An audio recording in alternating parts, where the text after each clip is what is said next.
Episode 2 शुरू होने से पहले अगर आपने चैनल को सब्सक्राइब नहीं किया होगा तो ज़रूर से कर देना, क्योंकि हमारे इस चैनल पर ऐसे ही मज़ेदार वीडियोस जाते रहते हैं।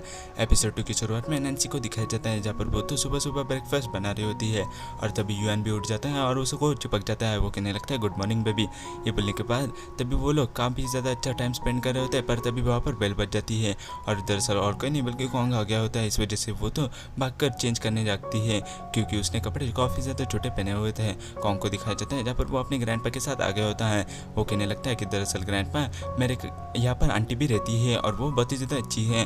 उसकी इसी बात पर यूएन भी उसको कहने लगता है दरअसल अपना मुंह बंद रखो ना बेटा, क्यों इतना ज़्यादा बोलते रहते हो। तभी वहाँ पर चेंज करके नैन्सी भी आ जाती है, जहाँ पर नैन्सी सभी को हेलो बोलने लगती है। उसको देखकर कॉन्ग भी बहुत ही ज़्यादा खुश हो जाता है।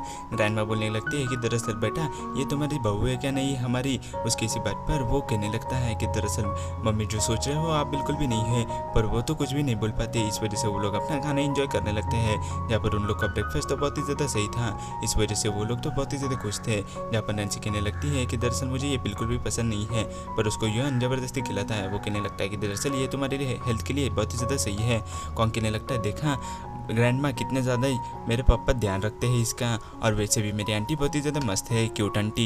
ये बोलने के बाद यूएन बोलने लगता है दरअसल ये सब हरकतें मुझे बिल्कुल भी पसंद नहीं है, ये बिल्कुल भी मैन वाली हरकतें नहीं है, इस वजह से तुम अच्छे से खड़े रहो। ये बोलने के बाद वो लोग आइसक्रीम खाने के लिए आ जाते हैं, जहाँ पर कॉन्ग डिसाइड करता है कि उसको पिंक वाला आइसक्रीम चाहिए। इस वजह से यूएन उसको बोलने लगता है कि बेटा दरअसल तुम मैन वाले हरकतें करो, ये बिल्कुल भी लड़की वाली हरकतें मुझे पसंद नहीं है, और पोखी बनने का तो बिल्कुल भी कोशिश मत करो, वरना है कि रेपटे में तुम्हें पागल कर दूंगा। उसकी इसी बात पर वो कहने लगता है ओके पापा। और ये बोलने के बाद वो उसको अच्छा वाला आइसक्रीम देने लगता है, जहाँ पर उसको पसंद आता है।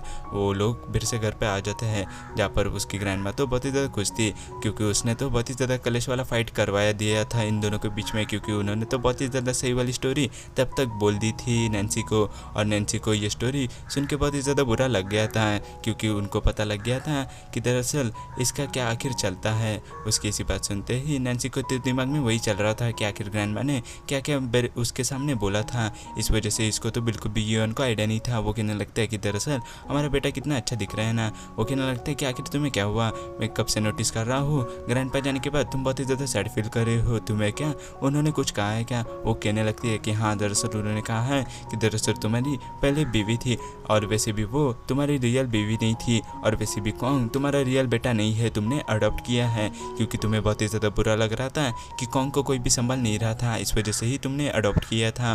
और उनकी पहले बीवी का दरअसल पहला वाला हस्बैंड था, उनका बेटा था, और उनको लोगों की बिल्कुल भी शादी नहीं हुई थी, और इसी वजह से उसकी ग्रैंडमा भी बहुत ही ज़्यादा टेंशन में रहती है कॉन्ग के लिए कि उनको बिल्कुल भी मम्मी का साया नहीं मिला है। इस वजह से नैन्सी को बहुत ही ज़्यादा बुरा लगता है। वो कहने लगती है कि दरअसल वाकई में यूएन क्या इतना ज़्यादा काइंड हार्टेड पर्सन है। उसकी ऐसी बात सुनते ग्रैंडपा बोलने लगती है कि दरअसल उसको बिल्कुल भी दूसरों का बुरा देखा नहीं जाता, भले खुद के साथ बुरा हो वो चलेगा, पर वो बिल्कुल भी दूसरों को दुखी नहीं दिखा रहा था। इस वजह से ही वो बेटा अभी तक बहुत ही ज़्यादा दुखी है, और इस वजह से मुझे ऐसा लगता है तुम उसके साथ अच्छे रहो, अगर तुम अच्छे नहीं रहोगे तो मुझे बहुत ही ज़्यादा बुरा लगेगा।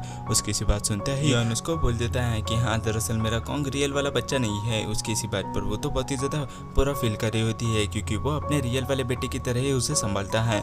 इस वजह से ही कॉन्ग को हमें दिखाया जाता है, जहाँ पर उसको भी थोड़ा बहुत समझ आ गया था कि आखिर ये लोग किस चीज़ के बारे में बात कर रहे हुए। वो कहने लगता है कि वाकई में क्या मैं आपका बेटा नहीं हूँ। उसकी इसी बात पर वो लोग हंसने लगते हैं। वो कहने लगते हैं दरअसल हम लोग तो मजाक कर रहे थे ना, इतना क्या सोच रहा है तू। उसकी इसी बात पर वो भी इग्नोर कर देता है।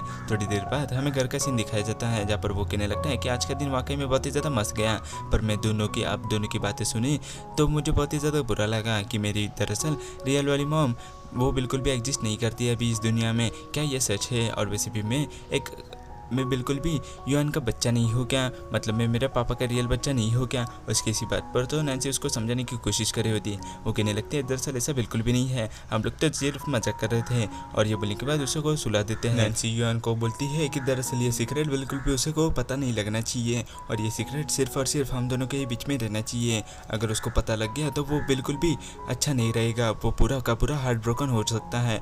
और ये बोलने के बाद वो लोग सो जाते हैं, जहाँ पर हम लोग को दिखाया जाता है यूएन बीच में उठ जाता है बीच रात में और वो देखने लगता है नैन्सी को, जहाँ पर वो तो उसको नैन्सी दिखाई नहीं देती। इस वजह से वो देखता है कि नैन्सी दरअसल फ़ोन पे बात कर रही है और वो दूर से ही देखता है। वो कहने लगता है कि आखिर भला ये रात को इतनी बात किससे कर रही होगी। उसको तो डाउट आता है पर वो कुछ भी नहीं बोल पाता। उसके बाद नेक्स्ट डे वो लोग ऑफिस में आ जाते हैं, जहाँ पर वो तो अपना ग्रुप पे बातें कर रहा होता है और वो काफ़ी ज़्यादा हंस रहा था क्योंकि उन लोगों की सीक्रेट बातें चल रही होती है। ये देखने के बाद नैन्सी बोलने लगती है, दरअसल वाला तुम क्यों हंस रहे हो और ये सब सीक्रेट बातें हैं तो मुझे क्यों नहीं शेयर कर रहे हैं। उसकी सी बातें वो करता है कि दरअसल मैं सीक्रेट बातें बिल्कुल भी नहीं शेयर करता क्योंकि ये सब बातें हम लोग की पर्सनल है। उसकी सी बात पर नैन्सी बोलने लगती है, क्या इतना ही पर्सनल है, तुम मुझे भी नहीं बता सकते। वो कहता है, अच्छा बाबा मैं तुम्हें बता दूंगा अगर हम लोग घर पहुंचेंगे तो। उसकी इसी बात पर वो अच्छा ठीक है बोल देती है। थोड़ी देर बाद हमें दिखाया जाता है जहाँ पर उन लोग का परफॉर्मेंस होने वाला था क्योंकि वहाँ पर ही बहुत ही ज़्यादा बड़े बड़े कंपनी के CEO आ गए थे और यहाँ पर ही ये लोग भी आ गए थे।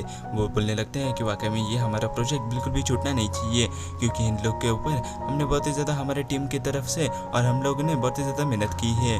थोड़ी देर बाद हमें वहाँ पर मिस्टर जैंग को दिखाया जाता है जहाँ पर स्मार्ट CEO होता है काफ़ी ज़्यादा बड़ा AI कंपनी का, जहाँ पर उसको बहुत ही ज़्यादा रिस्पेक्ट के साथ बुलाया जाता है। नैन्सी को भी उठाया जाता है। थोड़ी देर बाद एक CEO को फिर से उठाया जाता है। थोड़ी देर बाद युआन का भी नंबर आ जाता है जहाँ पर उसको भी नाम लिया जाता है, जहाँ पर उसको भी उठाया जाता है। पर थोड़ी देर बाद वहाँ पर एक बंदा आ जाता है जहाँ पर वो बहुत ही ज़्यादा बुंडे शक्ल का दिख रहा होता है। वो कहने लगता है कि दरअसल मैं यहाँ पर बिल्कुल भी नहीं मजाक करने आया, यहाँ पर बहुत ही ज़्यादा सीरियस माहौल में आया हूँ क्योंकि यहाँ पर मेरी कंपनी बहुत ही ज़्यादा अच्छे तरीके से ग्रो कर रही है और ये सब चीज़ें दरअसल पिछले पास्ट में बोली गई थी युआन को। और वो कहने लगता है कि दरअसल मैं तुम्हारी कंपनी को बहुत ही ज़्यादा पीछे तरीके से छोड़ने वाला हूँ और ये सभी के सामने भाषण देने लगता है जहाँ पर उसकी कंपनी बहुत ही ज़्यादा काफ़ी ज़्यादा फास्ट के तरीके के साथ काफ़ी ग्रो कर रही होती है। इस वजह से ही वो बहुत ही ज़्यादा कॉन्फिडेंस में बंदा आ गया होता है। इस वजह से वो बहुत ही ज़्यादा लंबा चौड़ा लेक्चर दे देता है और दरअसल जो युआन को मिलने वाला प्रोजेक्ट था वो उसके कंपनी को मिल जाता है। इस वजह से युआन को तो बहुत ही ज़्यादा बुरा लगता है। उसको पता लग गया था कि दरअसल यहाँ पर पॉलिटिक्स कुछ ना कुछ की गई है और यहाँ पर ही जानबूझ के ही ये मेरे कंपनी को नीचे गिराने की कोशिश कर रहा है और इस वजह से युआन तो बहुत ही ज़्यादा गुस्से में आ जाता है। नैन्सी उसको कंट्रोल करने की कोशिश कर रही होती है पर युआन वहाँ से बीच मीटिंग से ही युआन उठ जाता है और इसके साथ ये एपिसोड खत्म हो जाता है। Thanks for watching, bye bye. Like जरूर से कर देना।